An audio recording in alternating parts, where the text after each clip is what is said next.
নমস্কাৰ বন্ধুসকল, আপোনালোক সকলোকে মোৰ চেনেল নিট ড্ৰিমছলৈ স্বাগতম জনাইছোঁ। যদিহে আজিৰ এই ভিডিঅ'টো চাই ভাল পালে তেনেহ'লে প্লিজ লাইক কৰি দিব, শ্বেয়াৰ কৰিব আৰু চেনেলটো ছাবস্ক্ৰাইব কৰি দিব।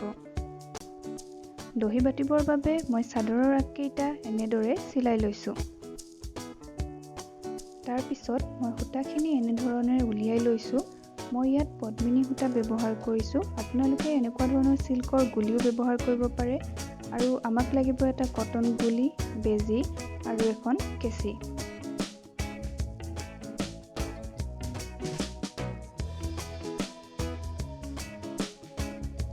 এতিয়া মই দেখুৱাৰ ধৰণেৰে চাদৰৰ আগকেইটাত 2টা বা 3টা গাঁঠি টানকৈ দি ল'ব আৰু যিখিনি সূতা আমি উলিয়াই লৈছিলোঁ সেইখিনি ভালদৰে বান্ধি ল'ব। আপোনালোকে দহিকেইটাৰ জোখটো নিজৰ পচন্দ অনুযায়ী চুটি দীঘল কৰি ল'ব পাৰে।